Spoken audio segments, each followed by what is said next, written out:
Assalamualaikum warahmatullahi wabarakatuh. Bismillahirrahmanirrahim. Alhamdulillahirabbil alamin. Wassallallahu wasallam wa baraka ala abdihi wa rasulihi nabiyina Muhammad wa ala alihi wa sahbihi ajma'in. Amma ba'du. Alhamdulillah, kita bersyukur pada Allah Subhanahu wa taala pada hari ini, hari Rabu pagi menjelang siang, 21 Al-Muharram, bulan Allah yang suci, 1442 Hijriah, kita dimudahkan oleh Allah Subhanahu wa taala untuk duduk bersama mengkaji kembali kitab Rasailu Tahumul Mar'ah Al-Muslimah, risalah penting untuk muslimah yang ditulis oleh Fadilatul Syekh Al-Allamah Profesor Dr. Abdul Razak bin Abdul Muhsin Al-Badr hafizahumallahu taala. Salawat dan salam semoga selalu Allah berikan kepada Nabi kita Muhammad sallallahu alaihi wa ala alihi wasallam, pada keluarga beliau, para sahabat, serta orang-orang yang mengikuti beliau sampai hari kiamat kelak. Dengan nama-nama Allah yang husna dan sifat-sifatnya yang ulia, kita berdoa, Allahumma inna nas'aluka ilman nafi'an wa rizqan tayyiban wa amalan mutaqabbala. Wahai Allah, sesungguhnya kami mohon kepada Engkau ilmu yang bermanfaat, rezeki yang baik, dan amal yang diterima. Allahumma amin. Ahibati hafizakumullahu ta'ala, pada pertemuan kali ini kita masih membaca kitab Rasailu Tahumul Mar'ah Al-Muslimah, risalah penting untuk wanita muslimah, dan kita masih di dalam risalah yang kedua, Mau'izatun Nisa, nasihat-nasihat untuk wanita. Dan kita masih di dalam bab qararul mar'ati wa qaruha, diamnya seorang perempuan di dalam rumah adalah keelokannya. Pada pertemuan sebelumnya, kita sudah membaca apa yang disebutkan oleh penulis, bahwasanya salah satu adab yang diajarkan oleh Islam terhadap atau untuk wanita muslimah adalah, yaitu seorang wanita muslimah senantiasa selalu berada di dalam rumahnya, sehingga dia terjaga kesuciannya, sebagaimana disebutkan oleh Allah dalam surah Al-Ahzab ayat 33, waqarna fi buyutikunna wala tabarrajna tabarrujal jahiliyatil ula, dan diamlah kalian wahai para perempuan di rumah-rumah kalian, dan janganlah kalian bertabarruj sebagaimana wanita-wanita jahiliyah generasi pertama bertabarruj. Ayat ini memberikan pelajaran bahwasanya seorang perempuan hendaknya selalu berada di rumahnya, dan tidak keluar rumah kecuali dalam keadaan keperluan dan juga sangat mendesak. Tidak keluar rumah kecuali dalam keadaan keperluan dan juga sangat mendesak. Kemudian pada pertemuan sebelumnya kita juga sudah baca apa yang disebutkan oleh penulis, bahwasanya dengan seorang perempuan tidak keluar rumah, maka dia akan terlepas dari larangan-larangan. Di antaranya yaitu bercampur antara laki-laki dan perempuan yang bukan mahram tanpa hijab, atau berdua-duaan antara laki-laki dan perempuan tanpa ada hijab. Dan ini juga harus diperhatikan, yaitu Rasulullah SAW sudah melarang untuk para lelaki masuk ke dalam tempat-tempat perempuan. Iyyakum waddukhula 'alan nisa, jauhi oleh kalian masuk ke dalam tempat perempuan. Kemudian Rasul SAW ditanya tentang kerabat suami. Kalau yang masuk itu adalah kerabat suami, maka Rasulullah SAW menjawab, kerabat suami adalah kebinasaan. Nah, ini menunjukkan bahwa kerabat suami adalah kebinasaan, peringatan keras bahwa barang siapa yang meremehkan adab ini dan wasiat yang agung ini, maka yang akan terjadi adalah kebinasaan. Tidak sedikit kita dapati di tengah keluarga-keluarga muslimah bahwa terjadi penyelewengan, perselingkuhan akibat tidak menjaga adab ini. Ini semua adalah karena seorang perempuan keluar rumah dan akhirnya berkumpul dengan laki-laki yang bukan mahramnya. Nah, pada pertemuan sebelumnya kita sudah sampai poin itu ya. Kita baca lanjutan dari apa yang disebutkan oleh Al-Imam oleh Fadlatul Syekh Al-Allamah Profesor Dr. Abdul Razak bin Abdul Muhsin Al-Badr hafizahumullah taala. Beliau mengatakan, "Fal fadilatu tamut wal 'iffatu tamut wal akhlaqu tamut wa li mautiha asbab wa dinuna jaa'a li himayatil 'ibad min mautil fadilah wa mautil akhlaq wa mautil adab." Kemuliaan akan mati, kesucian akan mati, budi pekerti akan mati, dan kematiannya ada sebab-sebabnya. Dan agama kita datang untuk menjaga hamba-hamba dari kematian kemuliaan, kematian akhlak yang mulia, dan kematian adab. Salah satunya tadi, ya, bahwasanya seorang perempuan sangat dianjurkan untuk selalu berada di rumahnya. Dan jika keluar rumah, tidaklah keluar rumah kecuali dalam keadaan hajat yang sangat memerlukan. Dan juga termasuk di dalamnya adalah selalu dalam rumah agar tidak terjadi perkumpulan antara laki-laki dan perempuan. Meskipun perkumpulan tersebut dengan kerabat-kerabat suami. Karena kalau seandainya dibiarkan berkumpul dengan kerabat-kerabat suami padahal mereka bukan mahram dari istri, maka pada saat itu akan terjadi kebinasaan, akan terjadi kehancuran, kemuliaan akan hancur, kesucian akan hancur, akhlak budi pekerti akan terjadi dekadensi moral dan akhlak, dan kehancuran-kehancuran tersebut mempunyai sebab. Makanya Islam sebagai agama menjaga hamba-hambanya yang menganut agama Islam untuk terjaga dari kehancuran akhlak, kehancuran kemuliaan, dan kehancuran adab. Kemudian penulis mengatakan, innal mar'atal muslimah wala siyama fi zamanina hadza zamanil fitan. الزمن الذي انفتح كثير من الناس على عادات الكفار وتقاليدهم. Sesungguhnya wanita muslimah, terutama di zaman kita ini, zaman yang penuh dengan godaan dan kegentingan yang menghantarkan kepada kehancuran. Zaman yang terbuka di dalamnya kebanyakan dari manusia kebiasaan-kebiasaan orang-orang kafir wa taqalidih, dan juga adat-adat mereka. Maksudnya adalah kita ini berada di zaman yang sangat mudah kita mengetahui kebiasaan orang kafir, adat-adat orang kafir. Bal wa mujunuhum wa inhilaluhum wa inhirafuhum wa inhitatuhum wa sufuluhum. Bahkan bukan hanya adat kebiasaan orang kafir yang kita ketahui, akan tetapi juga sifat-sifat gila mereka. Kemudian penyimpangan-penyimpangan mereka, kerendahan-kerendahan akal mereka, kebiasaan-kebiasaan buruk mereka. Wa ma'a kathratin nazar wa idmanil musyahadah min khilalil qanawatil fadaiyah. Disertai dengan seringnya melihat dan terus-menerusnya menyaksikan melalui berita-berita yang ada melalui internet, baik televisi, media sosial di zaman sekarang, wa min khilali mawaqi'is syabakah al-ankabutiyah, dan melalui saluran-saluran internet, wa min khilali majallatin habitah, dan juga melalui majalah-majalah yang sangat rendah, sangat hina karena di dalamnya hal-hal yang buruk. Wa nahwi dzalika bada'at tasallala tilkal akhlaq ila uquli ba'dhin nisa.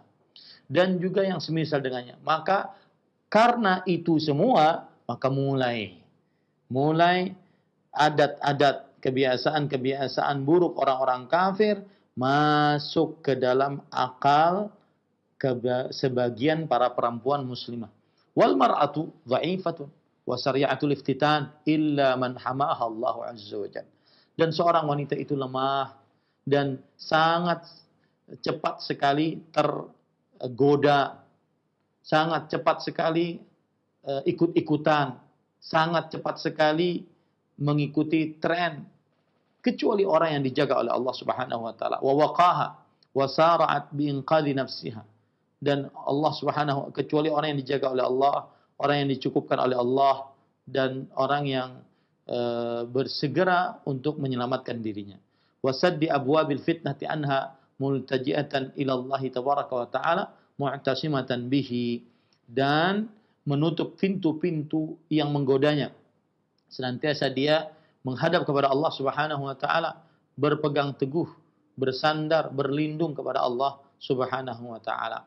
Ahibati hafizakumullah, apa yang disampaikan oleh Fadilatul Syekh Al-Allamah Profesor Dr. Abdul Razak bin Abdul Muhsin Al-Badr hafizahumullah taala, ini maksudnya adalah bahwa kita ini di zaman yang sangat mudah seseorang untuk mengakses informasi. Mengakses informasi yang baik ataupun yang buruk. Melihat video, melihat foto, melihat berita, membaca berita, menyimak segala hal yang ada di media sosial, di internet. Maka oleh sebab itulah akhirnya akibat mudahnya ini, maka kebiasaan-kebiasaan yang buruk dari orang-orang kafir yang tidak beriman kepada Allah Subhanahu wa taala, dari mulai akhlak yang buruk, perzinahan, percumbuan, kemudian melecehkan perempuan, kemudian kebiasaan-kebiasaan perempuan yang tidak sesuai dengan syariat Islam, dicerna, disimak, dilihat, ditonton oleh perempuan-perempuan muslimah. Akhirnya ya banyak sekali yang terjerumus di dalamnya. Dan ingat, kalau itu sudah dianggap biasa, tidak ada yang mengingatkan, maka nanti akan terjadi dekadensi moral secara merata.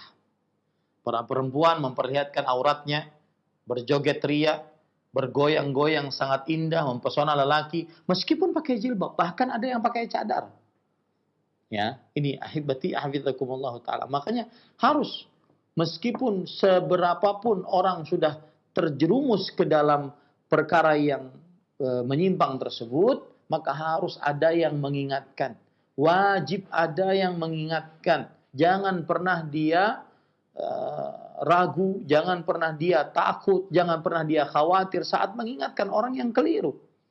Ya, karena seseorang mencari ridha Allah Subhanahu wa taala, bukan mencari ridha manusia, dan ridha manusia tidak akan pernah sampai kita gapai, karena ridha manusia itu sesuai dengan hawa nafsunya, bukan sesuai dengan standar agama. Ini ahibati hafizakumullah ta'ala. Jadi sedikit sekali kaum muslimah di zaman sekarang yang benar-benar masih menjaga apa yang dinamakan dengan kesucian, kehormatan, kemaluan. Ya. Bahkan wanita yang berjilbab, cantik, sendiri sudah tidak malu-malu untuk membuka auratnya, untuk mengatakan bahwasanya kalau seandainya susah-susah untuk menikah, ya sudah, berzina aja dulu. Nanti kalau seandainya hamil, baru pasti dinikahi. Ini perkataan-perkataan yang tabu seperti ini semestinya, ya, sudah jadi biasa, jadi konsumsi sebagian orang. Ini akibat media sosial. Nah, ini para ikhwan yang dirahmati oleh Allah Subhanahu wa ta'ala. Kemudian penulis mengatakan, innana fi zamanin yajibu alaina an tatadhafara fihi juhudana himayatan lil fadilah.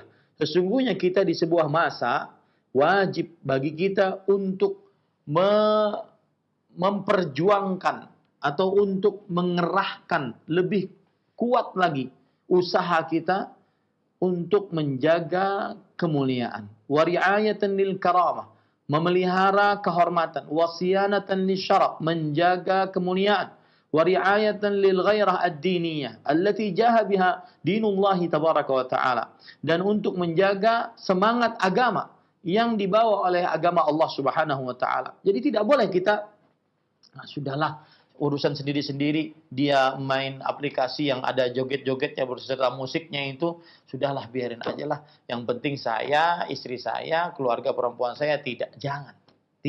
Tidak boleh hanya sampai kepada keluarga kita. Harus kita sebarkan ini haram. Ini tidak boleh. Main aplikasi tersebut haram.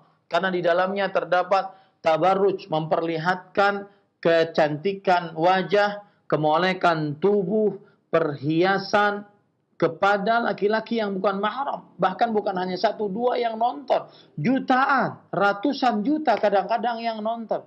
Wajib kita mempunyai semangat agama untuk mempertahankan kesucian, untuk memperingatkan wanita muslimah bahwasanya hal itu diharamkan. Jangan pernah bosan, jangan pernah mau kalah dengan syaitan. Ya, ingat selalu as-sakitu 'anil haq syaitanun akhras, kata para ulama salaf. Orang yang diam dari kebenaran, dia adalah setan yang bisu. Dia harus memperjuangkan, harus mengerahkan usaha-usaha lebih maksimal lagi agar kaum wanita muslimah semakin malu, semakin menjaga kesucian, semakin, karena ada sebagian perempuan yang menyangka bahwasanya main aplikasi yang di dalamnya terdapat goyang-goyang, memperlihatkan kemolekan tubuh dengan mendengarkan musik, itu adalah biasa, yang penting tidak berzina. Ini salah, haram. Mendengar musik haram, memperlihatkan kemolekan tubuh, kecantikan wajah, perhiasan haram. Ya, haram. Allah Subhanahu wa taala berfirman, "Wala yubdina zinatahunna illa ma dhahara minha." Seorang wanita muslimah tidak boleh memperlihatkan zinahnya. Zinah yang dimaksud ada dua macam. Yang pertama, zinah yang berkaitan dengan apa yang ada menempel pada tubuhnya, seperti misalkan wajahnya, kemudian anggota tubuhnya. Tidak boleh diperlihatkan kemolekan tubuhnya. Atau zina perhiasan yang dia disatukan dengan tubuh kita. Dari luar disatukan dengan tubuh kita. Seperti perhiasan. Ya, cincin, gelang, aling, anting, kalung, gelang kaki, kemudian aksesoris-aksesoris yang membuat seorang wanita terlihat cantik, indah, menawan di hadapan laki-laki yang bukan mahramnya. Ya, kita harus sekali lagi mengerahkan usaha, sebenar-benar usaha untuk menyebarkan bahwa wanita muslimah seharusnya berlaku seperti ini. Seharusnya lebih menjaga kesuciannya, lebih menjaga auratnya, lebih mempunyai sifat malu. Diharamkan untuk melakukan joget-joget sambil bermain musik dan semisal. Ini para ikhwan yang dirahmati Allah. Jangan pernah seseorang merasa, aduh, nggak enak. Orang sudah pada main itu semua. Enggak. Ya, kita tidak mau siksa Allah Subhanahu wa taala merata gara-gara tidak ada yang memperingatkan akan kekeliruan.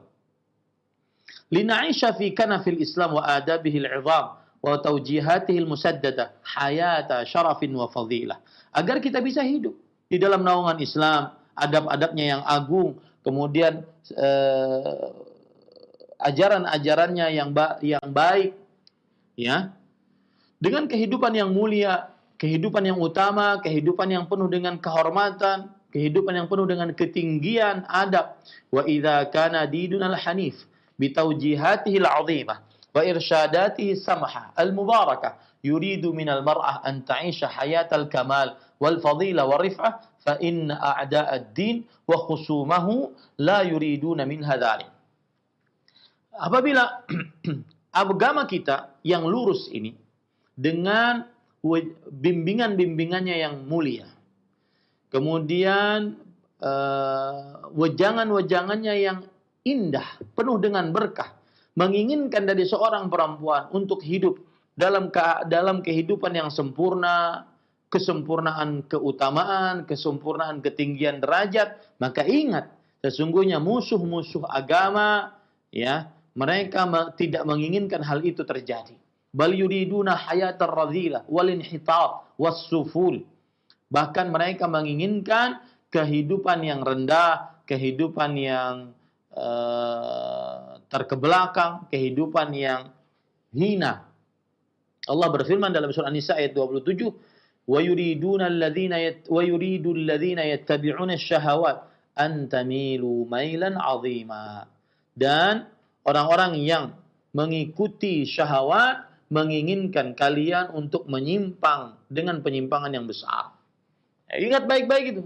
Jangan anggap bahwasanya tidak ada musuh dalam membuka aurat perempuan, dalam menghilangkan keutamaan, kemuliaan, kehormatan perempuan. Jangan anggap tidak ada musuh. Banyak sekali musuh-musuh Islam, musuh-musuh kaum muslimin yang menginginkan agar aurat wanita muslimah terbuka. Di antaranya dengan aplikasi tersebut. Ya, ini para ikhwan yang dirahmati oleh Allah. Naam, innaha haqiqatun zahirah. Iya, dia adalah sesuatu yang benar-benar terjadi. Fa'alal mar'ah al-muslimah alla tastahina bihadzal amr wa alla tasma'a li da'wati kulli na'iq wa kulli hatif. Wa innaha la yakun sama'uha maqsuran ala ma kana mud'aman bil hujaj al-bayyinat wad dalail al-wadihat min al-ulama al-muhaqqiqin ar-rasikhin ahli ad-dirayah bi kitabillah azza wa jalla wa sunnati nabiyhi alaihi salatu wassalam. Maka fenomena yang memang benar terjadi adalah musuh-musuh Islam menginginkan kaum muslimat, wanita-wanita muslimah agar rendah, agar terbuka auratnya, agar tersebar fahisyah, perbuatan zina dan pelecehan terhadap perempuan, agar perempuan tidak ada nilainya. Itu sudah sesuatu yang pasti, ya. Maka seorang wanita muslimah, kata Syekh, tidak boleh meremehkan akan hal ini. Dan tidak boleh dia mendengar setiap ajakan orang yang mengajak dan setiap panggilan orang yang memanggil. Dan hendaklah dia selalu mendengarkan, pendengarannya terbatas kepada orang-orang yang mengajak dengan dalil, dengan keterangan-keterangan yang jelas, dengan dalil-dalil yang jelas dari Al-Quran dan hadis, dari para ulama yang peneliti, yang dalam ilmunya, yang sangat memahami Al-Quran dan hadis Rasul sallallahu alaihi wasallam. Ya, qad hayyauka li amrin law fatinta lah farba bi nafsika an tar'a ma'al hamal.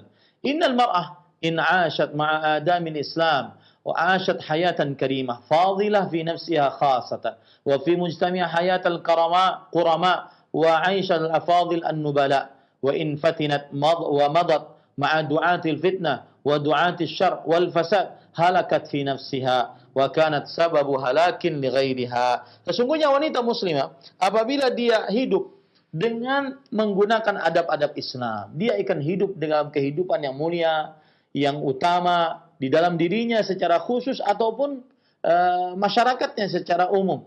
Kehidupan yang penuh dengan kemuliaan, kehidupan yang penuh dengan kehormatan. Ya, tetapi jika seorang wanita muslimah dia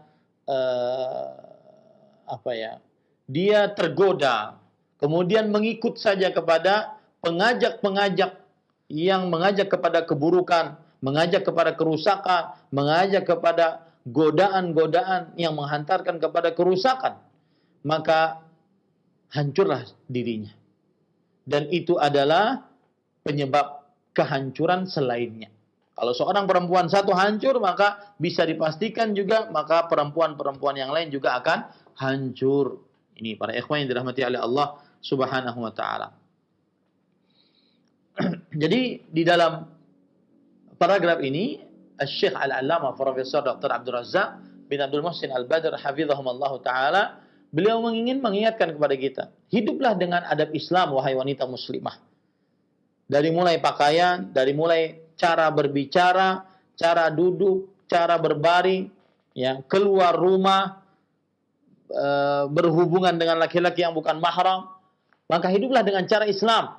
Niscaya seorang wanita muslimah dia akan mempunyai kehidupan yang mulia, kehidupan yang abadi, yang kekal dan seterusnya. Kemudian dia mengatakan, wal tatadzakkar annaha yauman minal ayyam satughadiru hadhil hayah. Nah, ingat ini baik-baik. Ya, wanita-wanita muslimah yang masih sudah tahu, dia sudah tahu bahwa ini membuka aurat, ini haram memperlihatkan kemolekan tubuh, ini haram memperlihatkan kecantikan, ini haram memperlihatkan keperhiasan. Dia sudah tahu sebenarnya. Tapi tadi karena hawa nafsu, ya, maka akhirnya dia tetap dengan itu. Meskipun kadang-kadang dia membawakan alasan-alasan yang menurut dia masuk akal, masuk perasaannya, maka sebenarnya bisa ditolak dengan mudah. Maka salah satu nasihat untuk wanita-wanita yang seperti ini, ya, yang masih ngeyel, yang masih mengikuti hawa nafsu, wal tatadzakkar, hendaklah ia ingat annaha yauman minal ayyam satughadiru hadhil hayah. Pada suatu hari dia akan keluar dari kehidupan dunia ini. Wa annaha bijismihal jamil wa mahasinihal fatinah wa tazyiniha li nafsiha wa fitaniha lirrijal sayati 'alaiha yaumun wa tudraju fi hufrah wa yuhala 'alaihi at-turab wa ta'kulu ad-didan wa yadhhabu anha rawnaqaha wa jamalaha. Dia dengan badannya yang indah, kemudian kebagusan tubuhnya yang mempesona, dan perhiasannya untuk dirinya, dan juga menggoda laki-laki selainnya, maka dia akan datang pada suatu hari, dia akan dimasukkan ke dalam sebuah liang lahat, kemudian ditutupi dengan tanah, kemudian dimakan oleh ulat-ulat, akan hilang semua kecantikan, semua kebagusan rupanya akan hilang. Wa takunu fi tilkal hufrah rahinata a'maliha. Dan di dalam lubang tersebut dia akan tergadaikan dengan amalnya. Bagaimana amalnya? Begitulah nasibnya. Itu maksudnya. Wa qida ma qaddamat fi hadhil hayah. Dan dia akan dihisab atas apa yang telah dia lakukan di dalam kehidupan ini. Faqad kana qabluha nisa'un amarna al-qusura thumma sakanna al-kubura fi ahwalin ha'ilah wa alwanin ha'ilah wa ru'usin 'anil abdani za'ilah wa 'uyunin 'alal khududi sa'ilah faltattaqillaha al-mar'ata al-muslimah wal tu'id li hadzal yaumi iddataha. Artinya, dan sungguh sebelum dia, para perempuan membangun istananya. Kemudian para perempuan tersebut tinggal di kuburan-kuburan dalam keadaan ahwalin ha'ilah, keadaan yang sangat mengerikan. Wa alwanin ha'ilah, dan juga keadaan yang sangat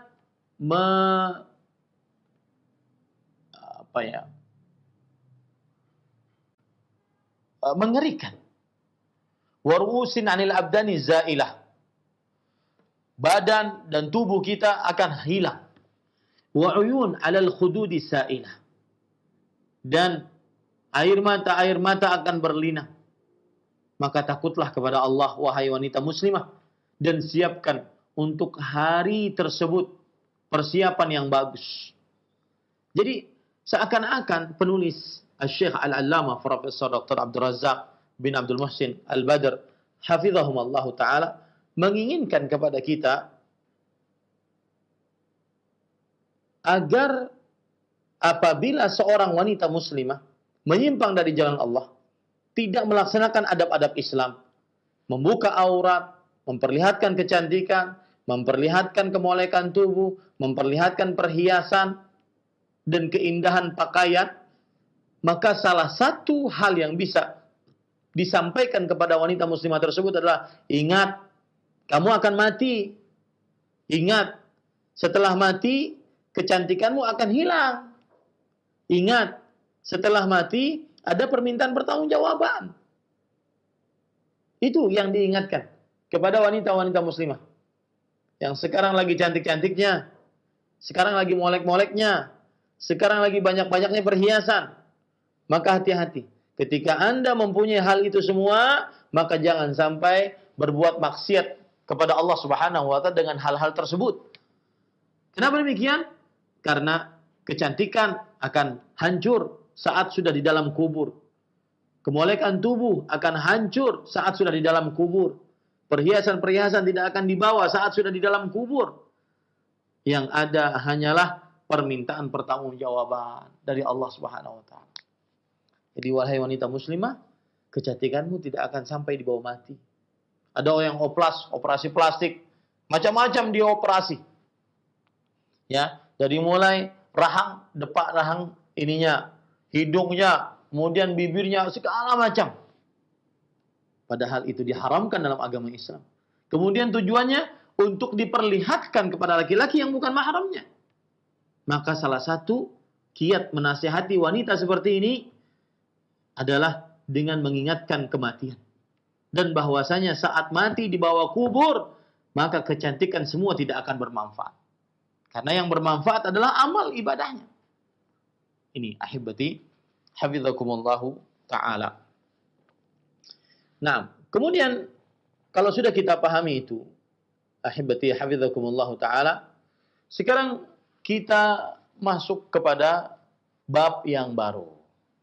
Ya, bab yang baru. Penulis mengatakan ta'ammulatun fi qawlihi ta'ala wa qul lil mu'minin yaghdudna min absarihinna wa yahfazna furujahunna. Renungan-renungan dalam firman Allah Subhanahu wa taala surat An-Nur ayat 31, dan katakanlah untuk wanita-wanita beriman, mereka hendaknya menjaga pandangan mereka dan menundukkan pandangan mereka dan menjaga kemaluan mereka. Ahibati hafizakumullah, para kaum muslimin yang saya cintai karena Allah, semoga Allah Subhanahu wa taala merahmati kita. Maka di dalam bab ini penulis ingin menjelaskan tentang perkara menjaga pandangan. Kalau tadi kan nasihat untuk perempuan berada selalu di dalam rumah, tidak keluar kecuali karena hajat dan keadaan yang sangat mendesak, dan saat keluar pun tidak diperbolehkan untuk berdandan ataupun memperlihatkan kecantikan, kemolekan tubuh dan perhiasan. Sekarang bab ini menyebutkan tentang menjaga pandangan, menundukkan pandangan untuk wanita muslimah. Di awal bab ini penulis membawakan surat An-Nur ayat 31. Ya, silahkan cek surat An-Nur ayat 31. Saya langsung kepada penjelasan penulis. Penulis Syekh Al-Allamah Profesor Dr. Abdul Razak bin Abdul Muhsin Al-Badr hafizahullah taala mengatakan, "Amara Allah Jalla wa Ala fi hadhihi al-ayati al-karimah al-mu'minati bighaddi al-absar wa hifdhi al-furuj wa dzakara ahkaman ukhra tata'allaqu bil mar'ah." Allah Subhanahu wa taala di dalam ayat yang mulia ini memerintahkan kepada wanita-wanita beriman untuk menundukkan pandangan, menjaga kemaluan, dan Allah Subhanahu wa taala menyebutkan hukum-hukum lain yang berkaitan dengan perempuan. Taib. Wa qad dzakara dzalika tabaraka wa ta'ala ba'da ayatin tata'allaqu birrijal fil mawdu'i nafsihi. Dan Allah menyebutkan ayat ini setelah menyebutkan ayat yang berkaitan dengan para lelaki dalam tema yang sama, dalam kandungan yang sama, yaitu tentang menundukkan pandangan dan menjaga kemaluan. Faqala tabaraka wa ta'ala qabla hadhihi al-ayah mubasharatan wa qul lil mu'minina yaghuddu min absarihim wa yahfadhu furujahum dzalika azka lahum innallaha khabirum bima yasna'un.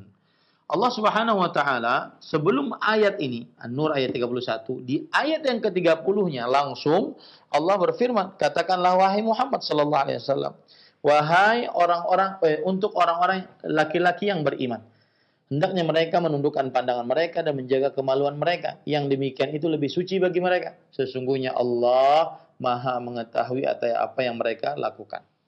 Faghaddul basari azka wa athhar wa anqa lirrajuli wal mar'ati ma'an.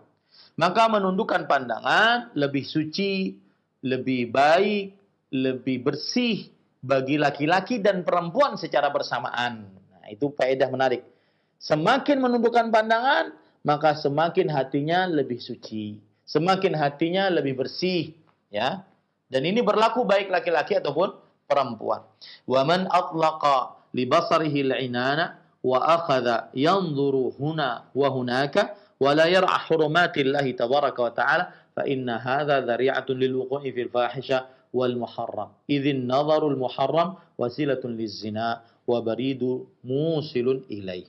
Artinya, dan barang siapa yang meluaskan pandangan matanya kepada hal-hal yang lain, maka dia melihat ke sana kemari dan dia tidak memperhatikan hal-hal yang diharamkan oleh Allah Subhanahu wa taala, maka ini adalah sarana untuk terperosok ke dalam perbuatan fahisyah, keji, zina dan semisalnya, dan perkara-perkara yang haram. Kenapa? Karena pandangan yang haram adalah sarana untuk berzina. Sarana untuk berzina dan juga konduktor untuk menyampaikan kepada perbuatan zina. Saya jadi teringat tentang pandangan ini. Baru tadi pagi saya bikin video tentang 2 kali seorang laki-laki di lamarannya ditolak. Kemudian dia bertanya, apakah saya lanjutkan Ustadz untuk melamar kembali? Saya tetap berdoa agar dibukakan hatinya, ataukah saya mencari yang lain? Karena saya sudah sangat cinta pada pandangan pertama. Lihat, pandangan pertama. Ya, ini korban pandangan pertama. Makanya dalam agama Islam sangat memperhatikan pandangan. Baik, kemudian wa qauluhu qul lil mu'minat dzakara hadzal laqab al-'azim. Ketika Allah berfirman dalam surah An-Nur ayat 31, awalannya qul lil mu'minat. Katakanlah wahai Muhammad untuk wanita-wanita beriman. Kata Imam Syekh Al-Allamah Profesor Dr. Abdul Razak bin Abdul Muhsin Al-Badr hafizahumullah, Allah menyebutkan gelar yang agung ini yaitu wanita-wanita yang beriman. Wanita-wanita yang beriman. Li'annahu yaqtadhi min sahibihi an yamtathila amrallahi tabaraka wa ta'ala. Karena ini mengkonsekuensikan dari pelakunya untuk mengerjakan perintah-perintah Allah Subhanahu wa taala. Ya. Karena ini memakai gelar yang agung. Amanu, orang yang beriman. Ya. فالمؤمنة الصادقة التي ينطبق عليها هذا الوصف لا تتردد في الاستجابة لأمر الله تبارك وتعالى. Maka wanita yang beriman, yang jujur dalam keimanannya, yang memang benar-benar beriman, dia tidak akan ragu untuk memenuhi perintah Allah Subhanahu wa taala. Kama qala ta'ala, sebagaimana firman Allah Subhanahu wa taala, "Wa ma kana lil mu'minin wa la mu'minatin idza qada Allahu wa rasuluhu amran an yakuna lahumul khiyaratu min amrihim." Tidak pantas lelaki beriman dan perempuan beriman jika Allah dan Rasulnya telah menentukan sebuah perkara, maka mereka memilih pilihan lain dari perkara-perkara mereka. Lihat di situ ada tidak pantas untuk lelaki dan perempuan beriman. Lihat ya, beriman. Makanya para ikhwah yang dirahmati oleh Allah Subhanahu wa taala, ketika Rasulullah SAW bersabda, "Qul lil mu'minat." Katakan wahai Muhammad SAW untuk wanita-wanita beriman. Kenapa disebutkan gelar beriman di sini? Padahal dia gelar yang agung. Karena orang yang beriman dengan iman yang jujur, maka dia senantiasa akan tidak pernah ragu-ragu untuk memenuhi panggilan Allah Subhanahu wa taala.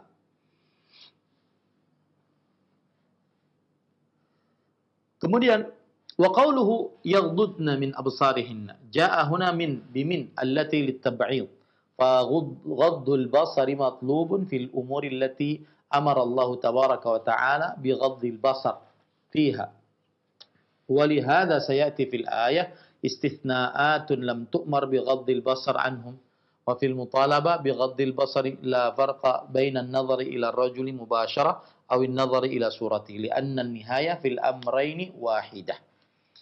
Ketika Allah berfirman, hendaklah para wanita menjaga atau menundukkan pandangan mereka. Ya, menundukkan dari pandangan mereka.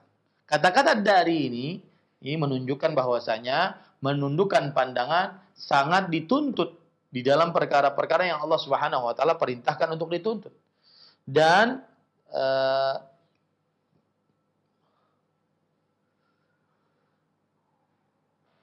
Dan di sana ada dalil-dalil sebagai pengecualian yang tidak diperintahkan untuk menundukkan pandangan. Ya, perempuan tidak diperintahkan untuk menundukkan pandangan. Nah,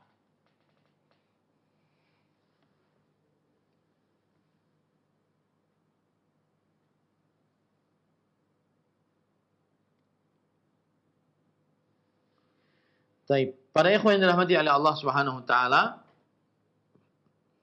Lanjut. Wa fil bad'i bi ghaddil basar qabla hifdzil farj bad'un bi wasilati min al wasail allati tuaddi al muhafadzah 'alaiha ila hifdzil farj. Yang artinya, dan ketika dimulai dengan menundukkan pandangan sebelum menjaga kemaluan, ini adalah permulaan sarana dari sarana-sarana yang ada yang menghantarkan untuk selalu menjaga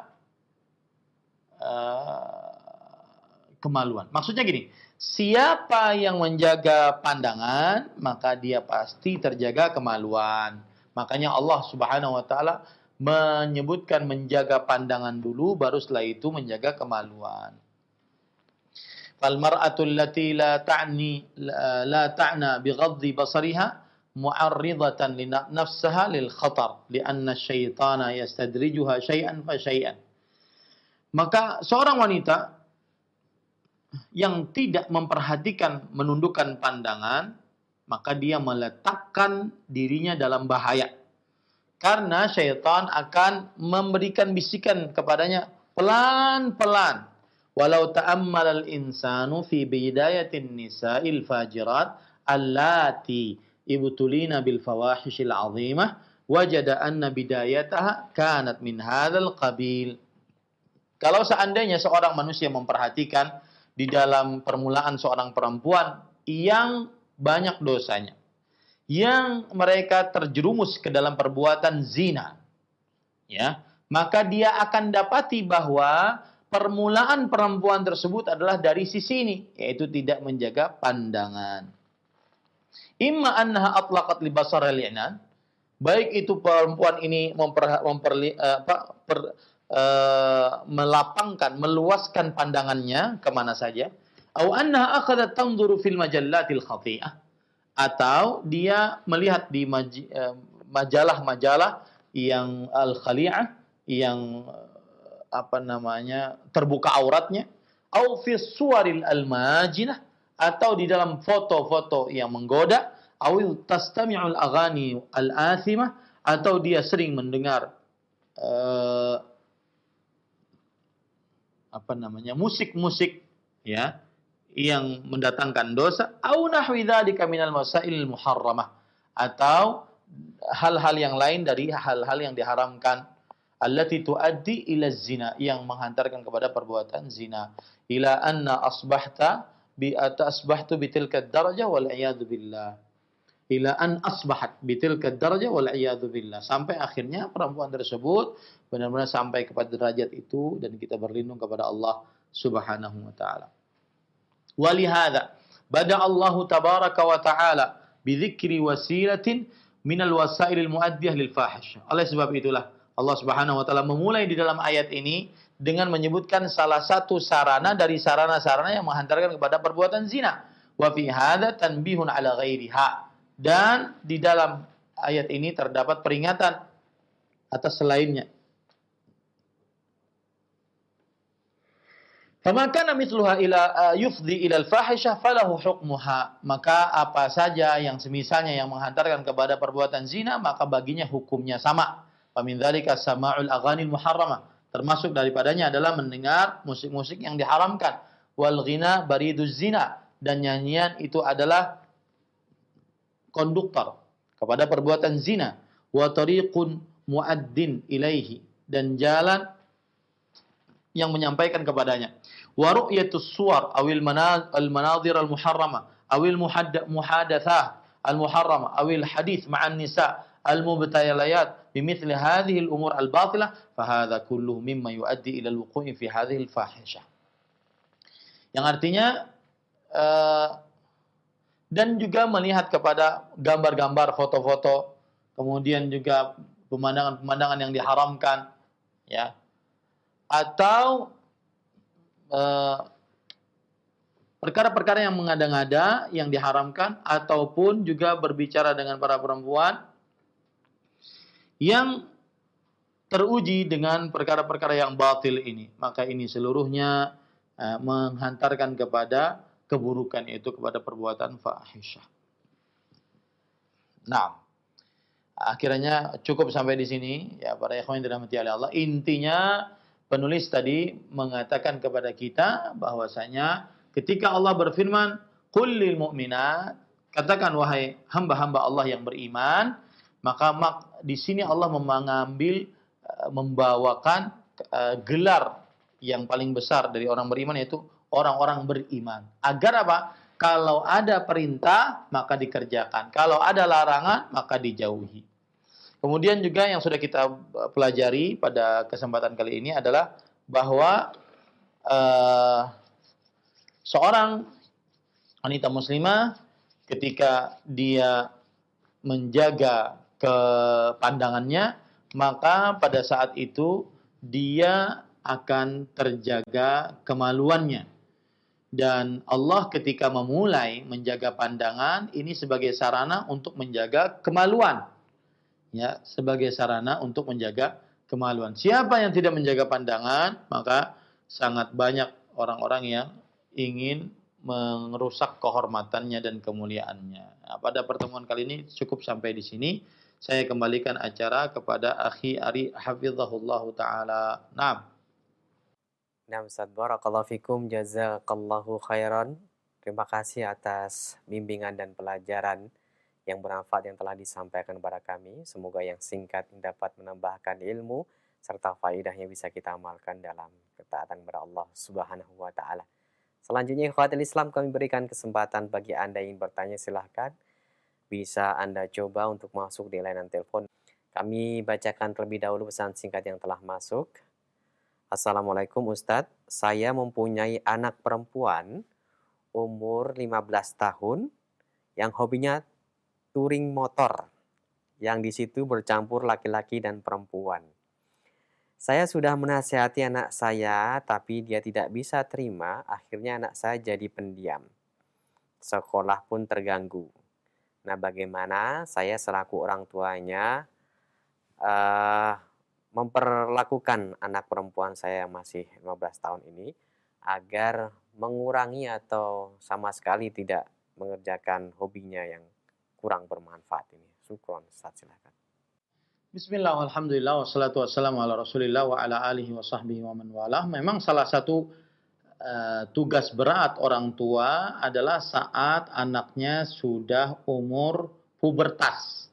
Pubertas itu dari mulai 13, 14, 15, ya maka dia masa-masa itu masa-masa ingin mencoba, kemudian masa-masa ingin mencari jati diri.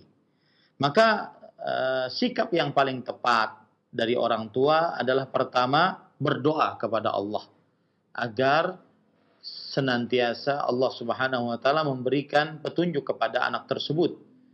Rabbana hab lana min azwajina wa dzurriyyatina qurrata a'yun waj'alna lil muttaqina imama. Kemudian Rabbana hab lana Rabbi ja'alni muqimas shalah wa min dzurriyyati Rabbana wa taqabbal du'a. Kemudian Allahumma junubni wa baniya an na'budal asnam. Doa-doa dari para nabi, dari para rasul, ya, kemudian dari Nabi Muhammad sallallahu alaihi wasallam, ya. Begitu juga bagus didoakan para pemuda dengan doa Allahumma ighfir dzambahu wa tahhir qalbahu wa hassin farjahu. Ya Allah, ampuni dosa anak tersebut, sucikan hatinya, jaga kemaluannya. Ini kiat, jangan pernah remehkan ini. Jangan pernah remehkan doa. Ad-du'a miftah kulli khair, kata para ulama. Doa kunci segala kebaikan. Yang kedua adalah kiat agar anak tersebut berhenti dari perkara-perkara yang tidak bermanfaat, bahkan haram, yaitu contohkan kebaikan. Karena mencontohkan kebaikan itu adalah sistem pengajaran yang paling sangat ampuh. Ya, contohkan kebaikan. Allah Subhanahu wa taala berfirman, "Laqad kana lakum fi Rasulillahi uswatun hasanah." Sungguh telah nampak bagi kalian dalam diri Rasul sallallahu alaihi wasallam suri tauladan yang baik. Dan kemudian Aisyah radhiyallahu anha pernah bercerita tentang Nabi Muhammad sallallahu alaihi wasallam, kana khuluquhul Quran. Adalah akhlak Nabi Muhammad sallallahu alaihi wasallam yaitu Al-Quran. Yaitu maksudnya hukum-hukum yang ada dalam Al-Quran beliau contohkan, beliau amalkan. Maka saya nasihatkan contohkan yang baik kepada anak-anak yang berbuat tersebut.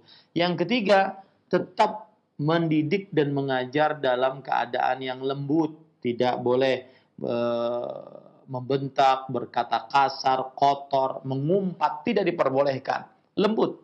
Ya, ajak dia untuk bisa diskusi bareng, ajak dia untuk jujur kepada kedua orang tuanya dan semisalnya, ya.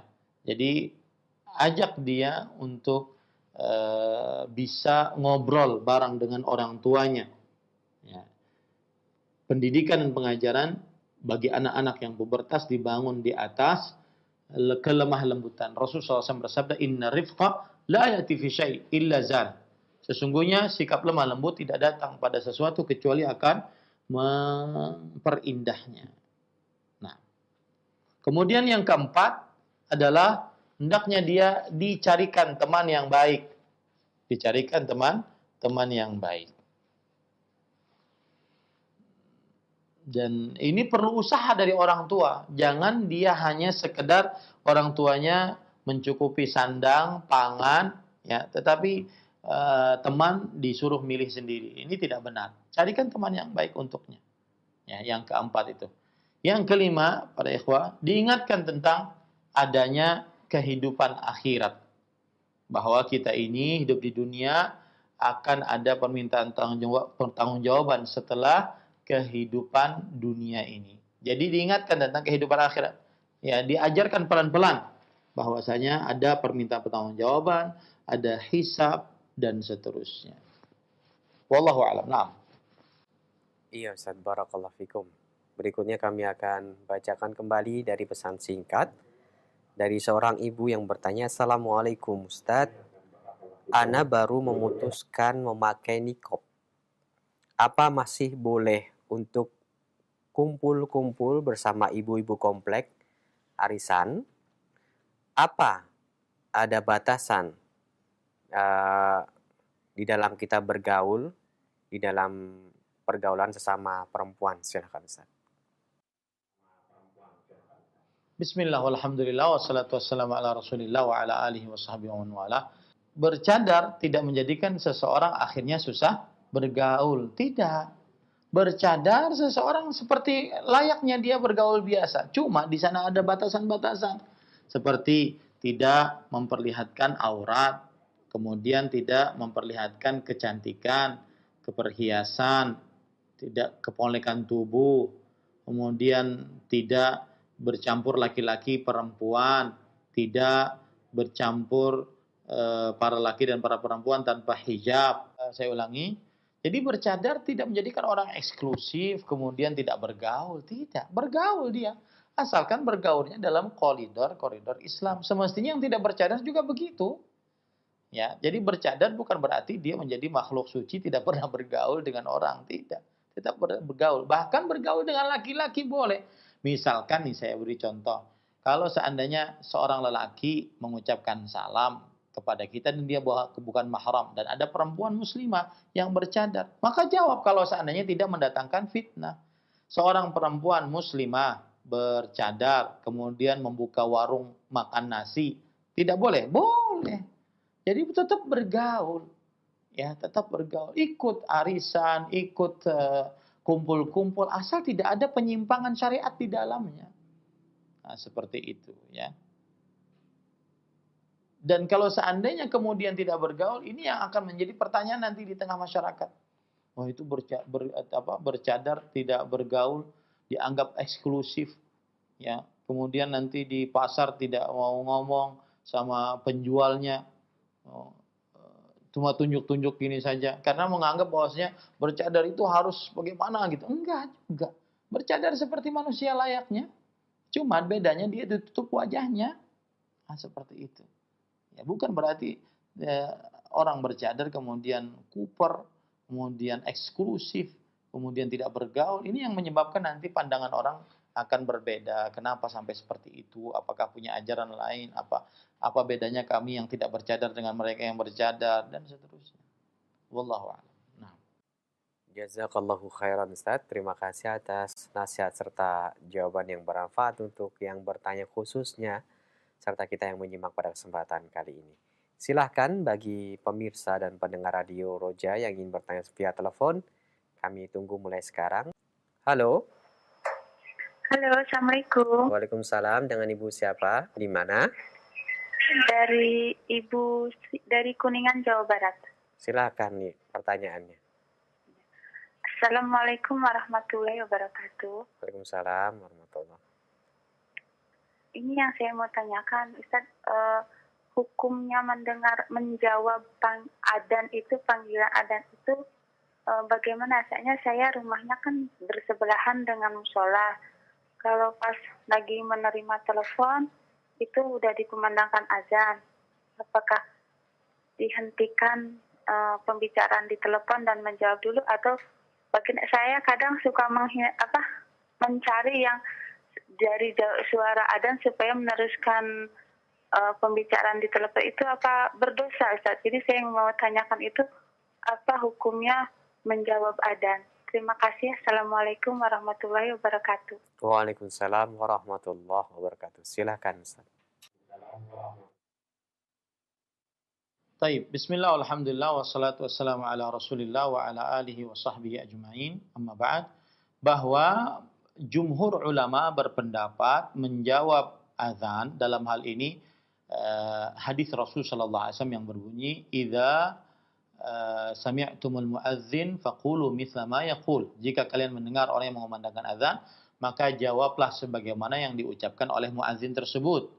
Ya. Maka hukumnya menurut jumhur ulama adalah mustahab, dianjurkan, tidak wajib.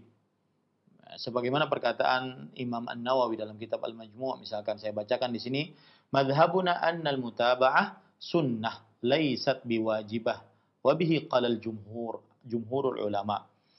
Yang artinya pendapat kami, yaitu mazhab Syafi'i, bahwa mengikuti ucapan muadzin hukumnya sunnah, tidak wajib, dan ini adalah pendapat jumhur ulama. Wa haka Tahawi khilafan li ba'd salaf fi ijabiha wa hakahu al-Qadhi Iyad.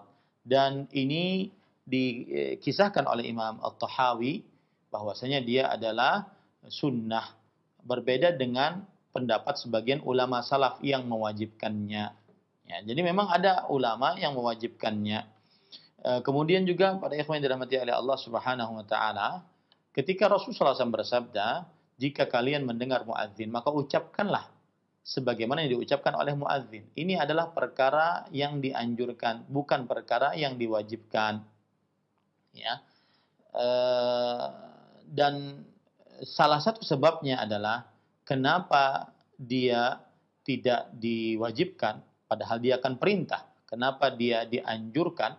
Maka para ulama rahimahumullah ta'ala mengatakan bahwa sebabnya karena di situ tidak ada ancaman dari Rasulullah sallallahu alaihi wasallam. Siapa yang tidak menjawab maka dia diancam demikian. Tidak. Ya, diancam dengan demikian. Tidak.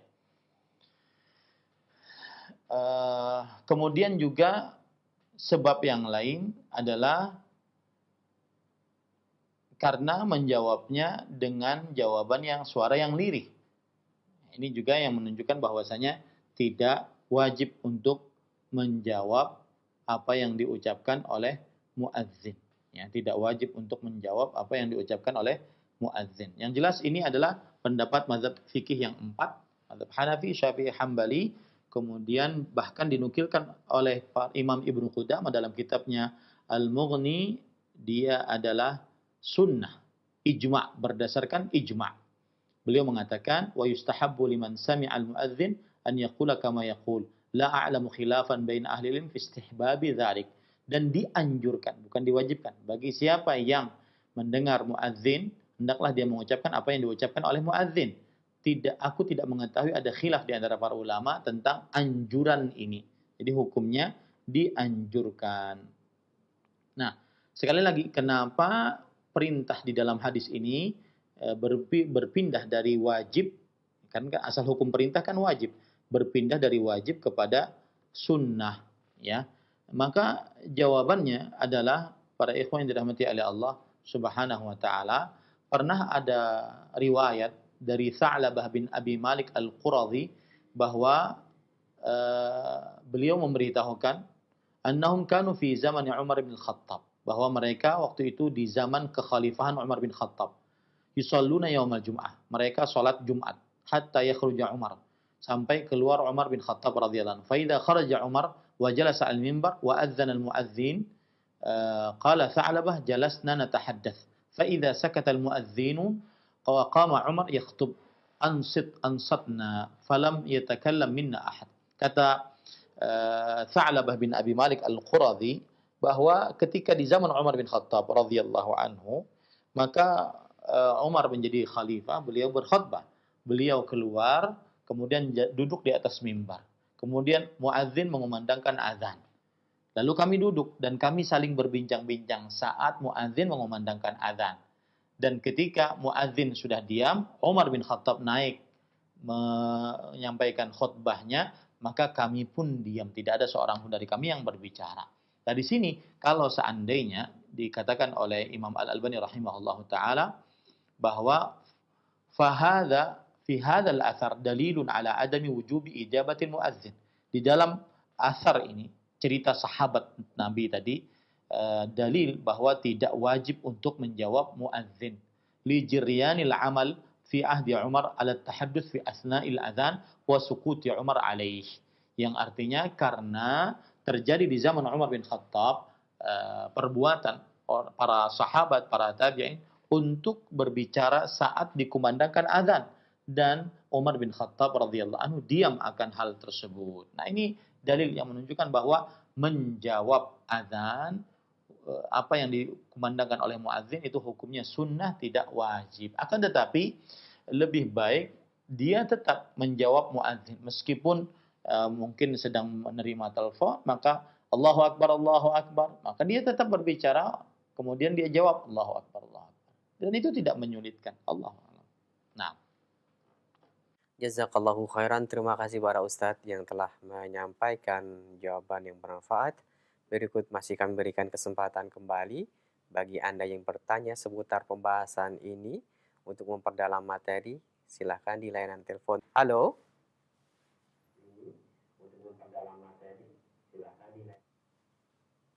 Assalamualaikum. Waalaikumsalam. Dengan siapa ini, di mana? Dengan hamba Allah di Sulawesi Selatan. Silahkan pertanyaannya. Assalamualaikum Ustaz. Waalaikumsalam warahmatullahi. Ini Ustaz yang saya mau tanyakan seputar materi tadi. Sebagaimana kita tahu itu ketika kita keluar dari rumah, itu kita tidak bisa berlepas diri dari hal-hal pandangan yang memandang sesuatu yang tidak syar'i gitu. Nah, sampai ada pernyataan bahwa lebih murah paha wanita daripada paha ayam. Bagaimana kita menyikapi yang seperti ini, Ustaz? Apakah karena ketika kita berdiam di rumah juga, sedangkan kita ada aktivitas di luar, nah untuk menghindarinya itu bagaimana, Ustaz? Syukran atas jawabannya. Jazakallah khair. Assalamualaikum warahmatullahi wabarakatuh. Waalaikumsalam warahmatullahi wabarakatuh. Silakan Ustaz. Bismillah, alhamdulillah, wassalatu wassalamu ala rasulillah wa ala alihi wa sahbihi wa man wala. Keadaan zaman yang rusak bukan berarti kita menyerah dengan zaman tersebut. Ya. Dan kemudian diperintahkan kita, disyariatkan untuk kita laki-laki menundukkan pandangan, bukan berarti kita akhirnya tidak keluar rumah. Karena di dalam rumah pun kadang-kadang tidak terjaga dengan pandangan karena ada handphone. Ya. Tetapi yang paling utama adalah menundukkan pandangan. Jadi keadaan yang rusak di tengah kita bukan berarti menjadikan kita kemudian tidak bertakwa kepada Allah Subhanahu wa taala. Disitulah nilai usahanya. Dan pertanyaan yang disampaikan ini sudah ditanyakan 1400 tahun yang lalu oleh para sahabat Nabi radhiyallahu anhu. Dalam hadis riwayat Imam Muslim dari Jarir bin Abdullah radhiyallahu an, bahwa beliau bertanya, "Ya, sa'altu Rasulullah sallallahu alaihi wasallam an-nadharil faja'ah, fa amarani an asrifa basari." Aku bertanya kepada Rasulullah SAW tentang pandangan tiba-tiba, yang terlihat tiba-tiba ada sesuatu yang diharamkan. Maka Rasulullah SAW mudah jawabannya. Beliau memerintahkanku untuk memalingkan pandangan. Jadi jangan dilihat aja. Yang terlarang adalah seseorang berlezat-lezat memandang tersebut. Kalau seandainya dia lewat, kemudian ada yang terlihat, maka dia tundukkan pandangannya atau dia palingkan wajahnya. Jangan sampai dia memandang dengan berlezat-lezat berlama-lama. Ya, ini para ikhwan yang dirahmati oleh Allah. Lihat penjelasan Imam Nawawi terhadap hadis ini. Beliau mengatakan, makna dari pandangan tiba-tiba an yaqa'a basaruhu 'alal ajnabiyyah min ghairi qasd. yaitu pandangannya tertuju kepada wanita yang bukan mahramnya tanpa ada maksud untuk melihat. Fala itsma alaih fi awwali dzalik, maka tidak ada dosa apapun pada hal yang pertama, pada pandangan pertama.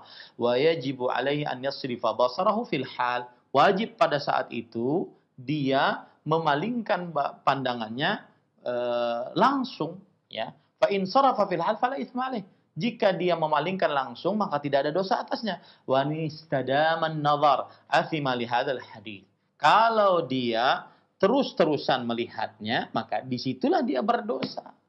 Jadi Islam itu bukan gini. Ada sebagian orang berpandangan bahwasanya syariat Islam itu syariat yang ketat, susah hidup kalau pakai syariat Islam. Enggak. Ya wahai saudaraku, Islam itu datang dari Allah dan Allah mencipta makhluk manusia ini. Dan Allah paling faham akan hukum yang sesuai dengan hukum manusia yang tidak memberatkan hukum manusia. Nah, ini harus dipahami baik-baik. Fa inna Allah sallallahu alaihi wasallam fa innahu sallallahu alaihi wasallam amarahu an yasrifa basarahu ma'a qoulihi ta'ala qul lil mu'minin yaghuddu min absarihim. Jadi yang terlarang adalah ketika di hadapan keluar rumah. Saya naik mobil, ya. Lalu bagaimana saya menundukkan pandangan? Tertabrak nanti. Maka jangan dilihat aja. Tetapi kita tetap fokus dalam penyetiran mobil kita. Yang terlarang adalah seseorang melihat berlama-lama. Itu terlarang. Makanya dalam hadis riwayat Imam Ahmad, Imam Abu Dawud, Tirmidzi dari Ali bin Abi Thalib radhiyallahu anhu, Rasulullah sallallahu alaihi wasallam bersabda, "Ya Ali, la tutbi'in nadratan nadra fa inna lakal ula wa laysat lakal akhirah." Wahai Ali, janganlah engkau ikuti pandangan dengan pandangan selanjutnya. Sesungguhnya bagimu yang pertama dan bukan bagimu yang terakhir. Maksudnya adalah ketika kita keluar rumah atau berjalan di luar rumah, kemudian terlihat, bahkan di dalam rumah, terlihat yang bukan mahram, maka langsung dipindahkan pandangannya. Itu namanya menundukkan, bukan hanya sekedar nunduk, bukan. Dipindahkan pandangannya. Bukan berarti sesungguhnya pandanganmu yang pertama. Pandangan pertama 5 menit. Ya. Setelah 5 menit, baru yang kedua 10 menit itu yang salah. Nah, bukan. Tetapi pas terlihat, langsung dipindahkan pandangannya. Dan ini manusiawi. Dan ini yang sanggup dilakukan oleh para lelaki. Ini para ikhwan yang dirahmati oleh Allah SWT. Dan Allah berfirman dalam surah Al-Ahzab ayat 5. Laisa alaikum junahun fima akhta'tum bih. Walakin ma ta'ammadat qulubukum. Tidak ada dosa atas kalian dalam perkara yang kalian tidak sengaja. Keliru kalian di dalamnya. Ya, tidak sengaja. Akan tetapi yang kalian hati-hati kalian sengaja itu yang berdosa. Dan Allah Maha Pengampun, Maha Penyayang. Wallahu a'lam. Nah, Ustaz barakallahu fikum, jazakallahu khairan. Terima kasih atas nasihat yang bermanfaat. Berikut kami berikan untuk kesempatan terakhir bagi Anda yang ingin menghubungi kami via telepon. Pertanyaan kami berikan kepada Anda di kesempatan terakhir ini. Silahkan. Halo. Halo, Assalamualaikum. Waalaikumsalam. Dengan Ibu siapa ini? Di mana? Dengan Ita di Bekasi. Silahkan pertanyaannya. Ustadz, saya mau tanya. Saya kan di rumah buka warung. Ya. Terusnya kan ada, ya namanya warung kan, pelanggannya ada laki-lakinya juga. Itu gimana ya? Kadang-kadang kan kalau saya ngasih kembalian atau apa, suka nggak sengaja bersentuhan. Padahal kan sudah berusaha untuk nggak bersentuhan gitu. Itu gimana caranya ya biar benar-benar bisa nggak bersentuhan gitu. Kalau misalnya dengan pelanggan yang laki-laki gitu. Terus ya, gimana caranya gitu? Terus apa saya harus pakai sarung tangan atau apa gitu, itu gimana Ustadz ya? Baik. Itu aja. Ya, Assalamualaikum warahmatullahi wabarakatuh. Waalaikumsalam warahmatullahi wabarakatuh. Terima kasih Ustadz. Sekaligus kami mohon ihtitam dari Ustadz Fadl. Bismillah, alhamdulillah, wassalatu wassalamu ala rasulillah. Ibu harus paham betul bahwasanya di dalam agama Islam yang tidak disengaja tidak berdosa. Itu pegang baik-baik agar hati ibu tenang. Yang tidak disengaja tidak berdosa.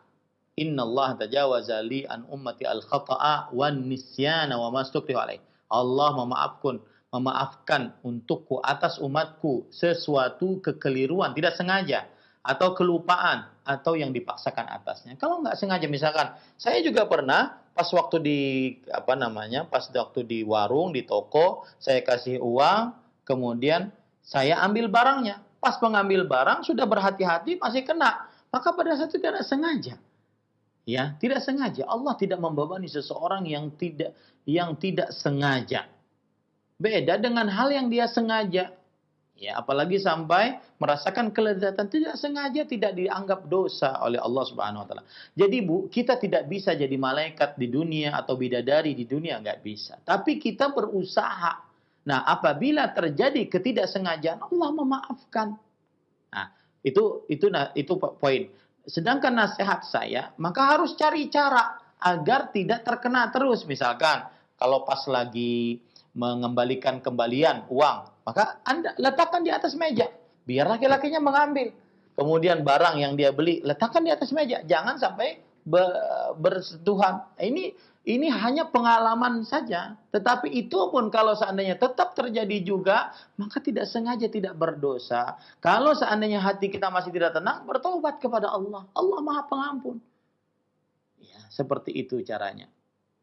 Wallahu a'lam. Ini yang bisa saya sampaikan. Semoga kita senantiasa menjaga keluarga-keluarga perempuan muslimah kita, dari mulai istri kita, ibu, nenek, anak perempuan, cucu, cicit perempuan, saudari perempuan, keponakan perempuan, ya, sampai kepada sepupu perempuan kita harus nasihati agar senantiasa menundukkan pandangan dan jangan pernah bosan untuk menundukkan pandangan, menasihati untuk menundukkan pandangan.